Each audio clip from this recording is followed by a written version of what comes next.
Episode 91, The Talent Show. Debbie, Rita, and the rest of the band stood on stage. The song they were going to sing today was Bluebird, the theme song from a Japanese anime movie. It was an energetic song which required them all to sing and dance. The four judges in the audience were all quietly waiting for their performance to start. Debbie looked particularly beautiful, and everyone had high expectations for this young girl group, the Dream Chasers. A few purple spotlights focused on the band. Despite having terrible pain in her stomach, Debbie smiled at the audience. Rita turned around and gave a signal that they were ready to start. The conductor's hand was already raised high, and the musicians were set to play. Then, suddenly, a few people thought they could hear barking coming from the back of the venue. Woof, woof, woof, woof, woof. Just as the band was about to start, a man's voice rang out from the audience. "Oh, it's Bluebird. I need to listen properly to this song." In the quiet environment of the auditorium, his voice sounded particularly strident.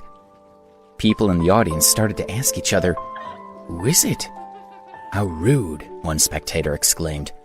Another said, "They're recording the whole show. Now his voice will be on the recording. They're probably going to have to start again." The audience started to whisper to each other. Everyone was looking toward the man. "Wait a moment," the director of the show said as he made a halting gesture toward the band on stage. He walked quickly toward the man. The man who had called out was in his late 20s. He was dressed casually in a white t-shirt, black shorts, trainers, and a baseball cap that sat at an angle on his head.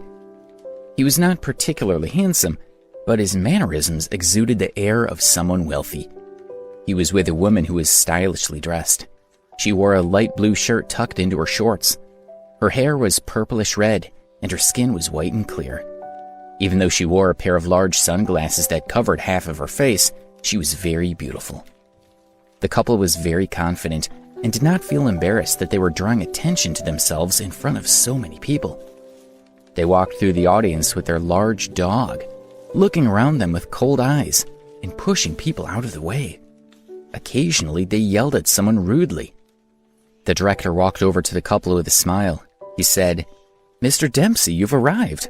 Why didn't you tell me in advance that you were coming so that I could have sent someone to pick you up?" Upon seeing the director's reaction and hearing him address the youth as Mr. Dempsey, some of the audience reacted with surprise. One man said, "So he's Lee Dempsey. I heard that he's going out with that supermodel, Angelina Sanders. That beautiful woman next to him must be her." "Isn't this show sponsored by his restaurant chain, the Dahlia Restaurants?" the man's wife asked. He confirmed it. "That's right. We all eat in his restaurants, so we all pay his salary. We would all do well to remember that." By this time, the executive director had approached Lee and his girlfriend. To everyone's horror, their dog suddenly rushed up to the executive director and bit him on the leg. The director screamed and fell to the ground. Lee and Angelina pulled their dog back, laughed, and greeted the director. Angelina said, "Bad boy, Duke," and even pretended to hit the dog a few times. But in reality, she wasn't cross with him at all. They both knew that Lee was an investor in the show and that the director would want to keep him on his side. They were sure that everyone would see that their dog biting the director had all been a hilarious joke. In the end, it was the director who apologized to them for overreacting. He was desperate not to offend Lee and Angelina. He simply told one of his staff to drive him to the hospital for rabies vaccination and asked the assistant director to take over from him. The four judges stood up and shook hands with Lee, exchanging greetings. Although they were all famous musicians, they still looked up to him. After all, they did rely on Lee to earn money. One of the judges even offered him his seat. Lee told him, "You're too kind, but I grew up listening to your songs. I can never take your seat in the presence of so many of your fans. I'm happy just to sit next to you. After all, you're the best in the world at what you do. The band coming on stage now is pretty good. Are they still singing Bluebird next? I'm a fan of their song Fire Shadow. I feel very lucky to be here." Lee chatted with the four judges for a while before finding a seat with Angelina. People around them were commenting on what they saw. One lady said, "That's the real boss, Lee Dempsey." Her friend replied, It must be so good to be that rich. Did you see that? His dog bit the director, and he didn't even complain. Even the judges are sucking up to him, and they're all celebrities. Why can't we have that kind of life? Stop dreaming, the show's about to begin. With a smile, the assistant director introduced Debbie's band. He said quietly to them, "Dream Chasers, you are particularly lucky because you chose to sing one of Mr. Dempsey's favorite songs. All you have to do is perform to the best of your abilities." Then he looked at the conductor and said, "Get ready. Start." Debbie, who was standing in the middle of the stage, could feel that she was starting to bleed. While this was happening in Chicago, Alex was having lunch in a private room with Joe, Susan, and their friends. They were all enjoying themselves. "Alex, why didn't you bring Debbie along?" Joe and the others knew that Alex and Debbie were together now, although they had no idea that they lived together in Green Island Garden. They thought that they must be renting a cheap room somewhere. "Oh, she went to Chicago a few days ago. Tonight she's taking part in the Sky's the Limit talent competition." Alex couldn't help but wonder if Debbie had already finished her performance, or if she was just nervously waiting for it to begin. "Why didn't you tell us earlier? And why didn't you go and watch her perform?" Joe couldn't believe that Alex hadn't gone to support Debbie. He didn't know that Alex had intended to go and surprise her, but had canceled to celebrate his friend's engagement. Alex replied, "It's all right. We talked about it. She said there was no need for me to go. She said it was more important for me to come out and celebrate with you." Alex smiled and said, "Come on, I'm here now, so let's enjoy ourselves. Let's drink a toast to Joe and Susan." Joe laughed and raised his glass. "Drink," he ordered his friends. On the stage of The Sky's the Limit, the 5 girls were jumping around and singing their hearts out. But with every movement, the pain in Debbie's abdomen intensified. All she wanted to do was to stop the show, cover her stomach, and burst into tears. But she knew that opportunities like this were once in a lifetime. The group had worked so hard to get their place in the contest. If it had only affected her, Debbie might have backed out. But as the whole group would lose out if she left, she was determined to continue no matter how bad the pain became. At last, their performance was coming to the end. The climax of the song was a solo verse for Debbie to sing alone, while the rest of the girls danced. A spotlight appeared on Debbie's head as she sang, "Flapping their wings, they flew high in the sky. I said I wouldn't come back. The goal is the pale white clouds. If you can traverse, I know I can. Enough to find.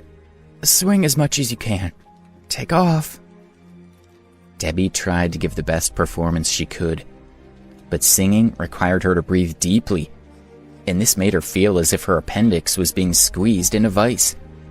All her attention was focused on resisting the pain, and she was barely able to control her voice. Several times her voice quavered.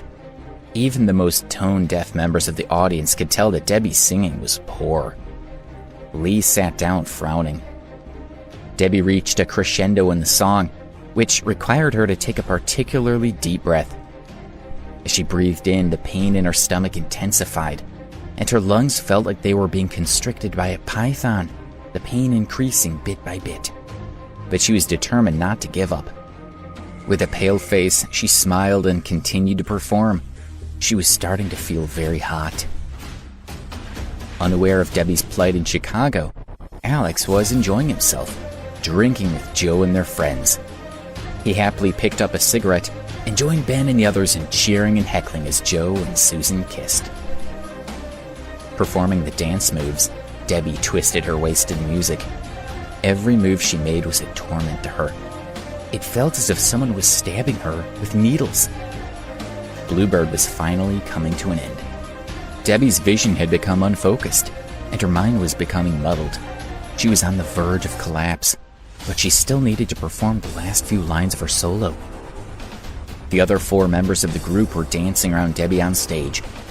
Rita saw Debbie's body trembling slightly and gave her a worried look, while Melissa looked on with a sneer. She still hadn't forgiven her for becoming the lead singer. Debbie continued to sing. "Flapping my wings and flying high, I said I will not come back.